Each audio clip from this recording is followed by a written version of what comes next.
ब्रह्मा गुरुर्विष्णु गुरुर्देवो महेश्वर गुरुर्साक्षात् परब्रह्म तस्मै श्री गुरवे नमः। गुरुर्ब्रह्मा गुरुर्विष्णु गुरुर्देवो महेश्वर गुरुर्साक्षात् परब्रह्म तस्मै श्री गुरवे नमः। गुरुर्ब्रह्मा गुरुर्विष्णु गुरुर्देवो महेश्वर गुरुर्साक्षात् परब्रह्म तस्मै श्री गुरवे नमः।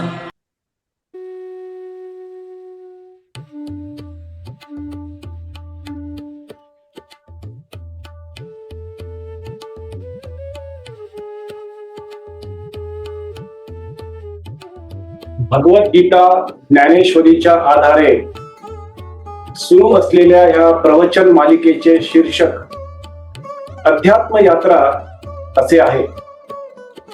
अध्यात्म यात्रेचे प्रवचन मालिकेचे हे 37वे प्रवचन पुष्प 37वा टप्पा आहे. ह्या अध्यात्म यात्रेत सहभागी झालेले माझे सर्व साधक बंधू भगिनी आपल्या हृदयात सदैव उपस्थित व उपलब्ध असणाऱ्या भगवंतास गुरुतत्वास साष्टांग नमस्कार. आपण भगवद्गीता ज्ञानेश्वरीचा 3रा अध्याय कर्मयोग याचे अध्ययन रूपी श्रवण करत आहोत. मागील 36व्या प्रवचन पुष्पात अर्जुनाने कर्मयोगाच्या सुरुवातीलाच एक बुद्धिमान सात्विक प्रश्न उपस्थित केला. त्या प्रश्नातून उपप्रश्न कसे निर्माण झाले आणि हे गुरु शिष्याचे नाते किती पवित्र असते ह्याचे अध्ययन आणि आपण श्रवण केले. आजच्या 37व्या प्रवचन पुष्पात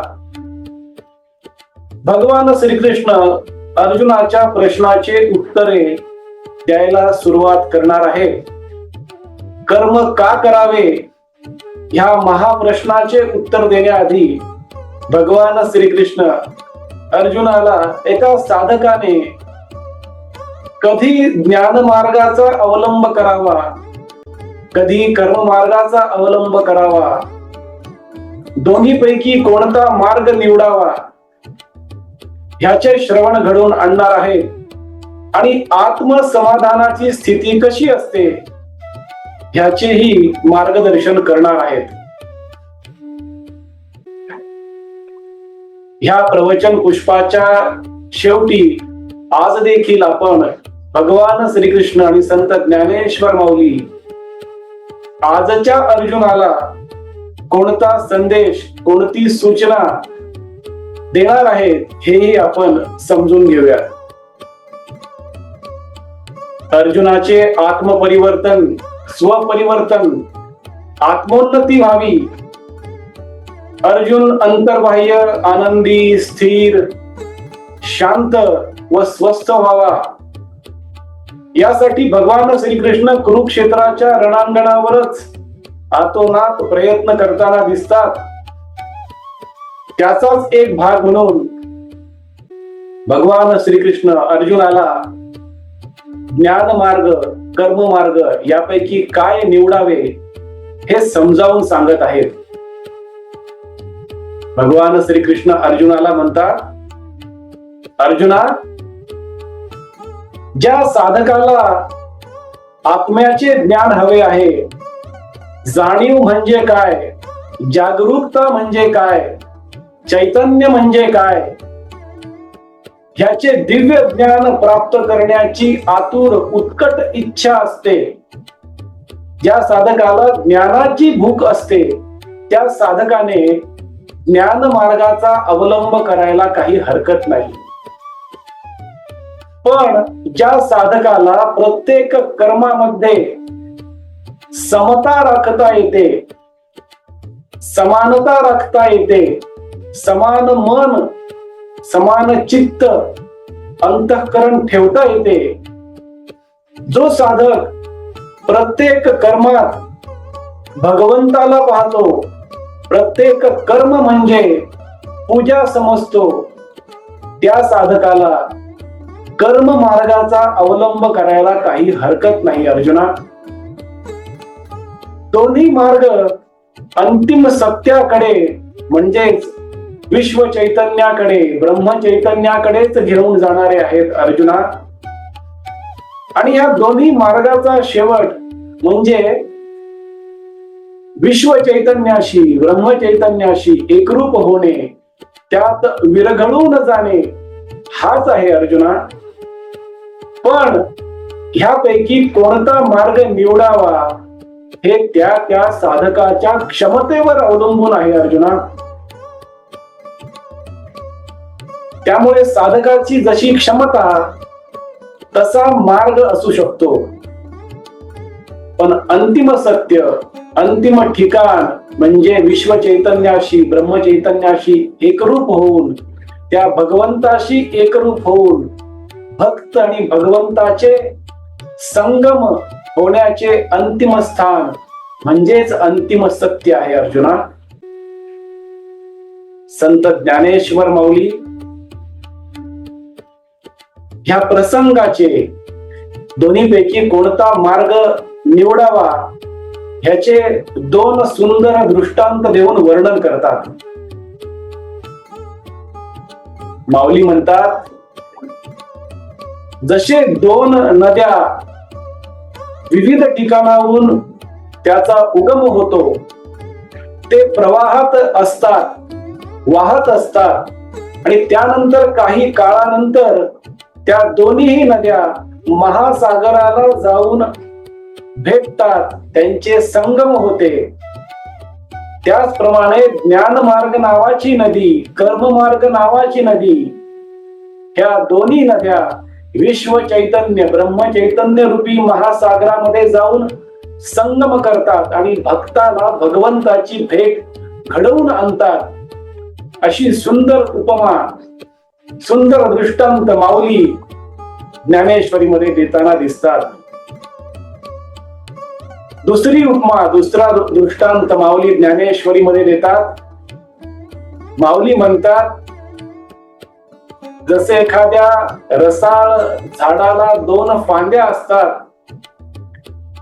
त्या झाडावर रसाळ फळे असतात, मधुर फळे असतात, पण त्या झाडावर जर एक माकड उपस्थित असेल आणि त्या माकडाला त्या रसाळ फळापर्यंत, मधुर फळापर्यंत जायचं असेल, तर तो माकड दोन्ही फांद्यापैकी कोणतीही एक फांदी निवडू शकतो. पण जी फांदी तो निवडणार आहे, ती फांदी त्या माकडाच्या क्षमतेवर जशी अवलंबून असते, त्याचप्रमाणे साधकाच्या क्षमतेवर ज्ञानमार्ग निवडावा का कर्ममार्ग निवडावा हे आहे. पण दोन्ही मार्ग अंतिम सत्याकडे, ब्रह्म चैतन्याकडे, त्या भगवंताकडे, भक्ताला, साधकाला त्या भगवंताची भेट घडवून दिल्याशिवाय राहत नाही, असे संत ज्ञानेश्वर माऊली ज्ञानेश्वरीमध्ये वर्णन करतात.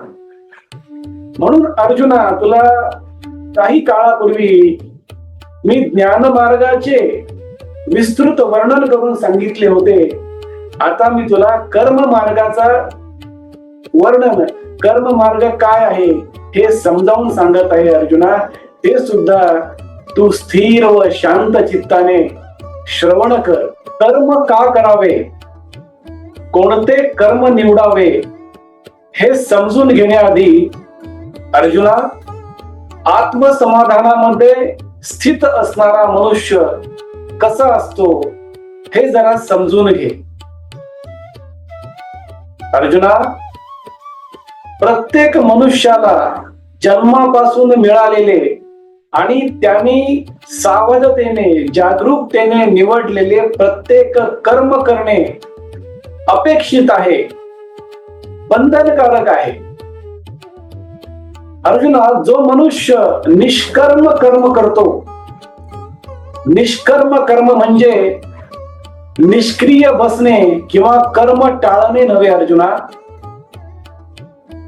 निष्कर्म कर्म म्हणजे प्रत्येक कर्मात, प्रत्येक कृतीत, प्रत्येक कार्यात मनाची, चित्ताची, अंतःकरणाची समानता राखणे म्हणजे निष्कर्म कर्म करणे आहे अर्जुना. अर्जुना, कर्मापासून कोणीही पळून जाऊ शकत नाही, कर्मापासून कोणीही लपू शकत नाही, कर्माला कोणीही टाळू शकत नाही अर्जुना.